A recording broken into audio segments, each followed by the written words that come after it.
इस वीडियो में अपन बात करेंगे कि फिंगरप्रिंट का फ्यूचर क्या है स्मार्टफोन्स में।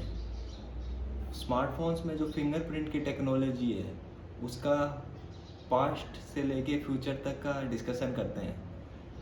तो फिंगरप्रिंट सबसे पहले 2003 में फुजित्सु कंपनी ने इंट्रोड्यूस करा था अपने डिवाइसेस में।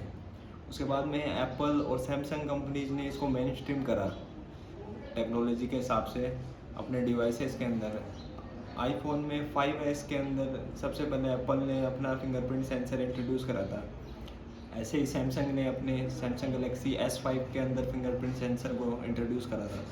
दोनों कंपनीज ने same to same main button के अंदर अपना फिंगरप्रिंट सेंसर दिया था मिड में। उसके बाद में over the years fingerprint technology बहुत ज़्यादा इवॉल्व हुई थी। उसके बाद में फिंगरप्रिंट सेंसर कंपनीज ने बैक साइड में देना स्टार्ट कर दिया था। बैक साइड में जो फिंगरप्रिंट सेंसर था, सैमसंग ने अपनी S9 सीरीज़ तक ये फिंगरप्रिंट सेंसर यहाँ पे दिया था बैक में। काफ़ी ज़्यादा एसूस के डिवाइसेस भी बीच में आए थे जो बैक में, और ओवर द ईयर्स सभी कंपनीज ने बैक साइड में फिंगरप्रिंट सेंसर देना स्टार्ट कर दिया था। ये वाला जो पोजीशन था फिंगरप्रिंट सेंसर का, ये काफ़ी ज़्यादा हैंडी था, क्योंकि जैसे ही पॉकेट में अगर आप अपना पॉकेट से डिवाइस को निकालते हो तो डायरेक्ट फिंगर की पोजीशन ये रहती थी। ये जो डिवाइस का था तो ये फिंगरप्रिंट की सेंसर की ये पोजीशन काफ़ी ज़्यादा अच्छी थी। उसके बाद में कंपनीज ने साइड माउंटेड जो सोनी की एक्सपीरिया सीरीज़ थी उनमें साइड में अपना फिंगरप्रिंट सेंसर डालना शुरू कर दिया था डिवाइस के अंदर, पावर बटन के अंदर। डायरेक्ट पावर बटन में ये फिंगरप्रिंट सेंसर देना सोनी ने अपनी एक्सपीरिया सीरीज़ से स्टार्ट करा था, जो ये अपने साइड माउंटेड। पर एप्पल ने अब फिंगरप्रिंट सेंसर को डिसकंटिन्यू कर दिया अपने आईफोन की सीरीज़ में। आईपैड में अभी भी देते हैं अपनी टच आईडी को ऊपर की तरफ, पर फिंगरप्रिंट सेंसर को तो डिसकंटिन्यू कर दिया था एप्पल ने अपने आईफोन के अंदर से।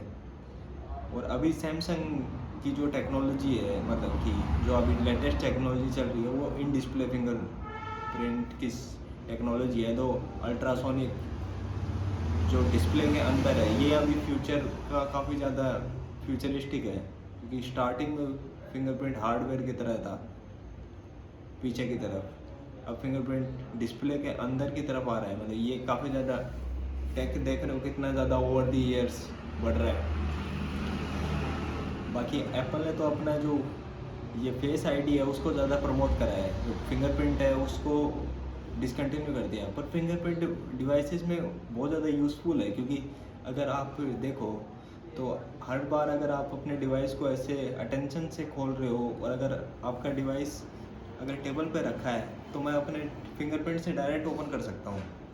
और अगर आपके पास आईफोन है या फिर अगर फेस आईडी का यूज़ करोगे आप बार बार, तो आपको डिवाइस को हर बार पिक करना पड़ेगा ऐसे फ़ोन कर ओपन करने के लिए। तो मेरे अकॉर्डिंग फिंगरप्रिंट ज़्यादा यूज़फुल है in compare to the face ID. Face ID secure है, पर फिंगरप्रिंट ज़्यादा रियल यूज़ के सिनेरियो के हिसाब से ज़्यादा यूज़फुल फिंगरप्रिंट है, क्योंकि इसको आप टेबल पे ऐसे यूज़ कर सकते हो, और इसके लिए हर बार आपको ऐसे अपनी अटेंशन नहीं देनी पड़ेगी डिवाइस को। तो अब आपको क्या लगता है कि फेस आईडी और फिंगरप्रिंट के अलावा और क्या टेक्नोलॉजी आ सकती है? सैमसंग ने अपने डिवाइसेस में रेटिना स्कैन का भी दिया था। अपने सैमसंग के जो S9 सीरीज़ थी उसमें रेटिना स्कैन का ऑप्शन था, मतलब कि जो आपकी आँख के जो सेंसर आँख है उसको सेंस करती थी। सेंसर्स थे जो आपके आँखों को स्कैन करते थे फ़ोन को लॉक करने के लिए, वो रेटिना स्कैन के अंदर आता था।